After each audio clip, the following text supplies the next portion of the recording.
Hi, I'm bigcal, and welcome to my world.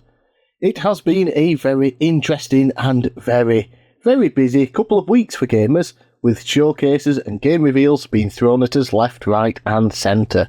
And so I've decided to put together a video going over all of the games that personally interested me across all of these many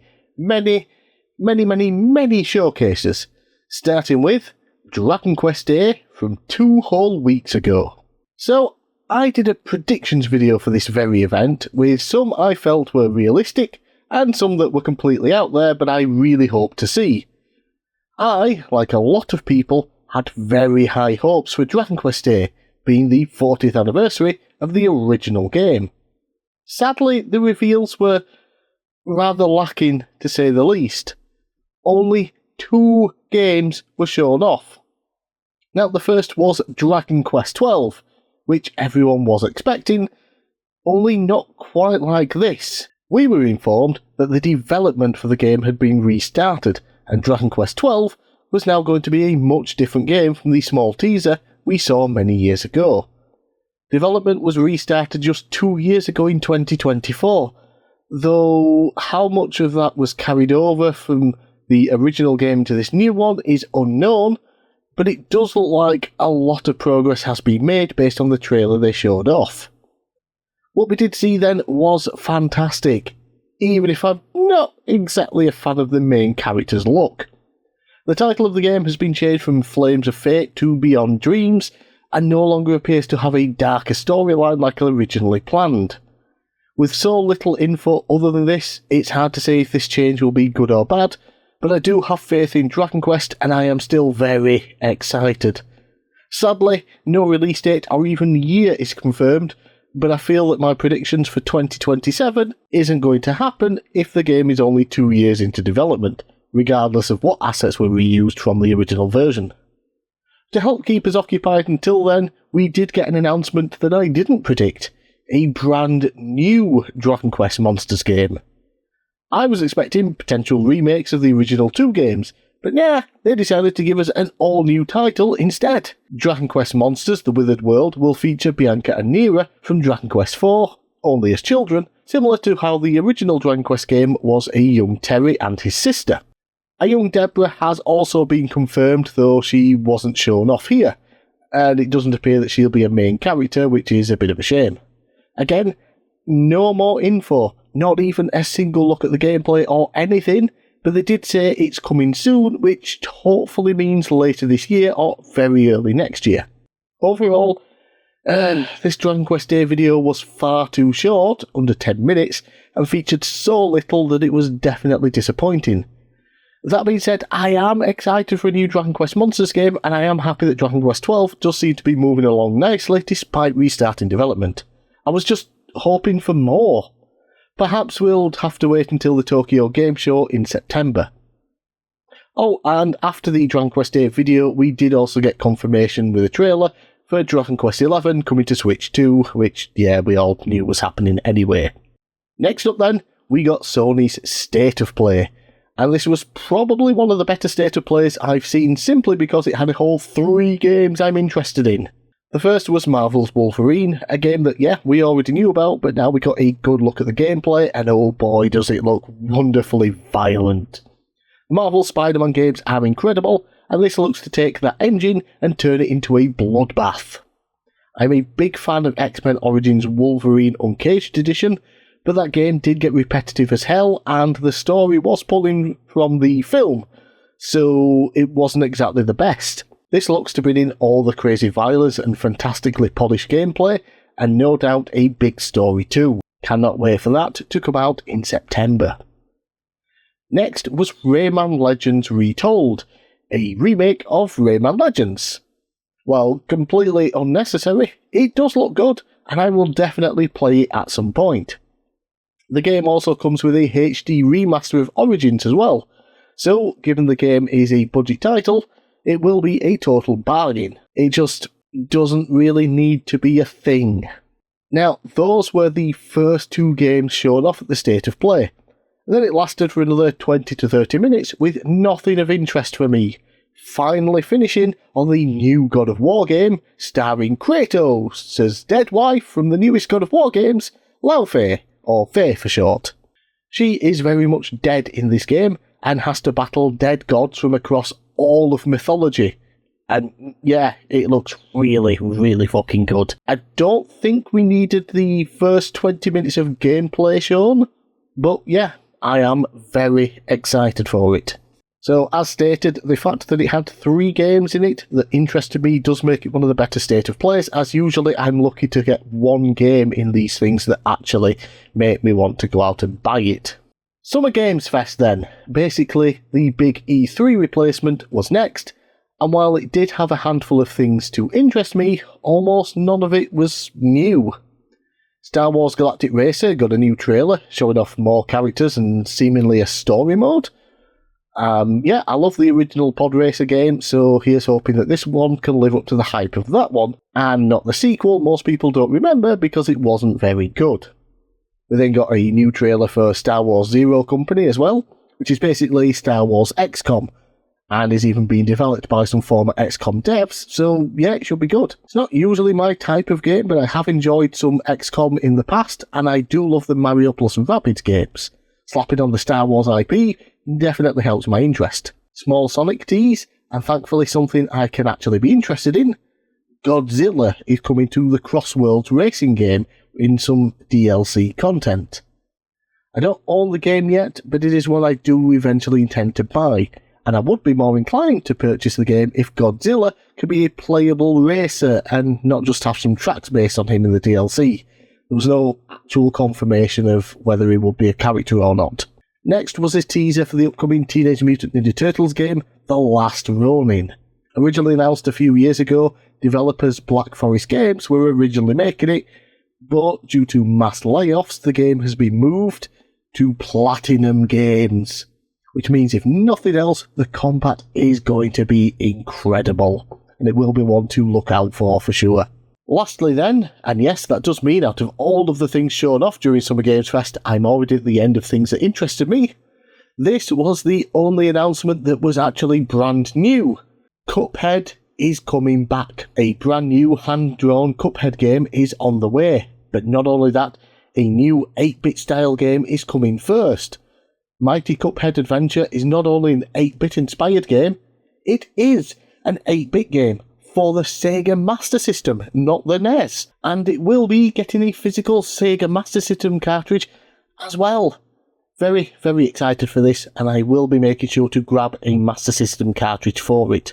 Oh, and fun fact, the Cuphead team have been wanting to make a Sega Master System game since 2014. The next few games I'll be bundling together from a few various showcases. First up is a remaster of an old Godzilla game, Godzilla Destroy All Monsters Melee. In fact, I don't even think this was shown during any of the showcases, but it got revealed on its own randomly instead. This is from the Xbox, GameCube, PS2 generation, and will now have improved visuals, online play, and even some new content. It's also one of the very few games brave enough to release in November, as every other game is avoiding it because of Grand Theft Auto 6. Next up was Skate Starer, a new skateboarding game eerily similar to the original Tony Hawk's Pro Skater games, featuring a former surfer-turned-skater, Starer Mia. I think I'm pronouncing that correctly. It does indeed remind me of my favourite old-school Tony Hawk's games, and that certainly interests me, so now we'll just have to wait and see if the gameplay can hold up. Former Rare Game devs Playtonic showed us their newest entry for the ukulele series, Super Ukulele Kart. That some people are disappointed that this isn't their attempt to make a new Diddy Kong racing game, but is instead a Super Mario Kart style racer instead. Me personally, I love the OG Mario Kart, so yeah, I'm definitely excited for this one. It has a HD 2D look, which I think is the first for a racing game, tons of options, and some new Rage mode, which is yet to be fully shown off. Hopefully we get a demo at some point, because when it does come to kart races, especially lower budget ones, it's either going to be very fun to play, or not very fun at all. Finally, for these random ones, we have probably the most exciting game reveal for me across the entire 2 weeks, Cassette Beasts 2002. So Cassette Beasts is a wonderful monster catching game that differentiates itself more than enough from Pokemon that even people who don't care for Pokemon might very well like it. I only just bought and played the game earlier this year, so finding out a sequel is happening made me giddy. The new entry in the series will take place in 3D environments and looks more stunning than the original game. And it will even come to the PlayStation 5, unlike the first game. No word on a release date as of yet, but hopefully it's this year. Moving on then, we have the Xbox Showcase. And while I don't own a modern Xbox and haven't truly loved an Xbox console since the original Xbox, I do somewhat look forward to Xbox Showcases just due to the fact that they bought up a bunch of game studios and now have access to tons of IPs I actually like. Sadly, they don't often do anything with them, and it all ends up just being generic space shooty games or Dark Souls type games, but there is always hope. This year, the Xbox Showcase definitely delivered for me with a grand total of 5 games, which is honestly a rarity for any showcase outside of a Nintendo Direct for me. Not all of them were new reveals though, so there is that, but yeah, they still interested me. Starting off then, we got another look at the upcoming Castlevania game, Castlevania Belmont's Curse. And yeah, it looks spectacular. We'll all be able to whip demons to death come October. The next game is one I was excited for when it got announced, but then less excited for when new information was revealed. And that game is Crazy Taxi World Tour. Sega already told us they were making this, but now we finally get to have a look at it. At first, it looks like Crazy Taxi, as we all know and love it, complete with the Offspring soundtrack. However, there do seem to be some new mechanics for the game, and some new gameplay styles as well, so we'll have to wait and see if those turn out to be any good or not. And of course, at the end, it does tease going to different locations around the world, hence the name World Tour. Sadly, the game has been revealed to use generative AI for background assets. Now, okay, they were used for reference for the actual background assets that were made by actual humans. But, like with so much generative AI use, my major complaint is usually, why? Why did they even bother to use it? Especially if they were just going to use their own stuff afterwards. If they wanted reference for background assets, I don't know what that even means, like they're looking for buildings, for wall text, just Google fucking images. You don't need to use generative AI to come up with this when everything is already out there, and generative AI has just stolen all that work to generate its own garbage slop fest for you in the first place. Yeah, I just don't understand it, because you want to know something? Game companies have been around for decades, making games, without generative AI in the slightest. And games were incredible back then as well. There was never any use for it then, so why is there suddenly randomly a use for it now? And it does seem to be either out of sheer laziness for some people, or the fact that they are being forced by some rich tossbacks who think AI is the future, and therefore because they invested millions into it, that everyone else should use it. I do hope the game is good, and as many people have mentioned, incredible games like Expedition 33 did indeed use AI in their early stages too to generatively create backgrounds that were then replaced later in the game. And everything turned out to be okay for them. But just stop wasting time, money, energy and goodwill in the first place by bothering with generative AI. There is literally no use for it. Alright, rant over. Next game. Persona 4 Revival is a remake of Persona 4 Golden, and yeah, it looks fantastic. I played Persona 4 Golden a few years ago for the first time, and while I loved the characters and the story, I didn't really care for the combat, especially compared to Persona 5 Royal. So what I am very much hoping for with this remake is that they will maintain the great characters and the story and the locations of the first game, but simply use the Persona 5 Royal combat system. Do that, and it'll make a great game even better. But what about a new Persona game? Well, Persona 6 tease. And then literally all it was, a tease. Basically nothing. But it's just nice to know that it's on its way still. We'll probably hear more about this in the future, likely after Persona 4 Revival is out, and I will be sitting here hyped for that day. Lastly then, for the Xbox Showcase, the biggest surprise for me and the absolute highlight of the Xbox Showcase, Spyro the frickin' Dragon. Spyro: A Realm Beyond is the next game in the series, coming spring 2027, and we did get a brief look at gameplay with Spyro flying around freely, and everything looked really good. I cannot wait for a more in-depth look at the gameplay. And there we have it, all the games across all the showcases during the whole Summer Game Fest period, is what I was going to say until Nintendo popped up out of nowhere with a Nintendo Direct. June 9th saw the first proper Nintendo Direct since September of 2025, so hopes were not just high, they were soaring. And sadly for me, these hopes came crashing down, with 50 minutes of almost nothing that interested me. I have 3 things to mention here, with only one of them being actually new, and 2 things that were shown off in other showcases. First was Rayman Legends Retold, which, yep, still looks cool. And then we got a slightly better look at Dragon Quest Monsters The Withered World, and a release date, which is December of this year, so that's awesome. And yes, I do believe it will be coming out on systems other than just the Switch, which will make a very, very nice change, because we'll get better performance. But yeah, despite the fact we did get a better look at the game, we still basically got nothing. We saw some very basic gameplay, which is just characters walking around on varied locations, like you always see in RPG trailers. It's just basically a trope now. We saw a little bit of battles, which, has been the same for 40 years. And then we saw a little bit of the synthing mechanism, where you synthesize 2 monsters together to create a new one.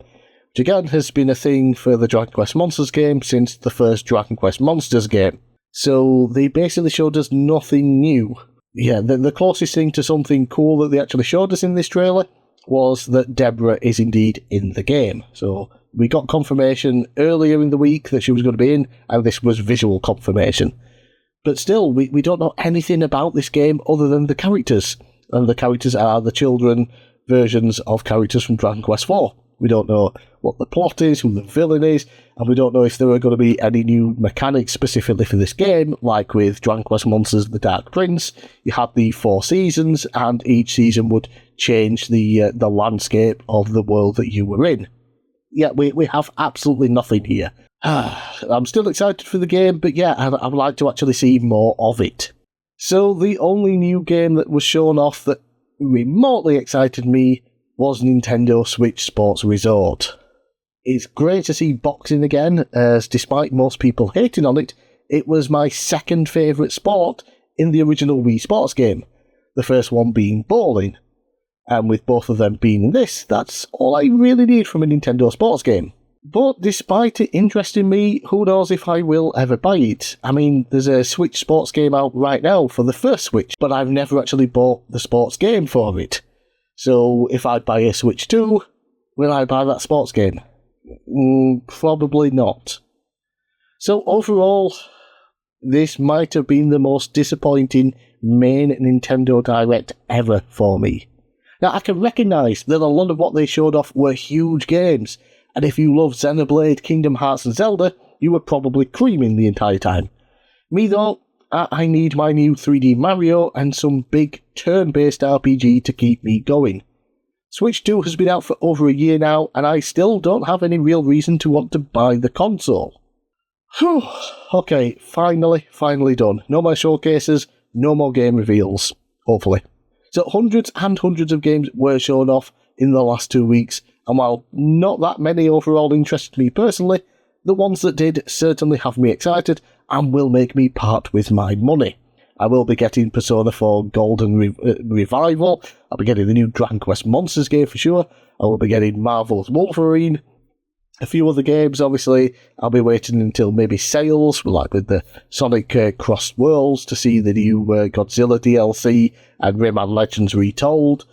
Couple of other games there, I'll be waiting to see how they turn out. So yeah, not a massive amount of games to excite me, but enough to make me think that, yeah, this was a worthwhile couple of weeks to watch these showcases and see some game reveals. I do like getting hyped for new game releases.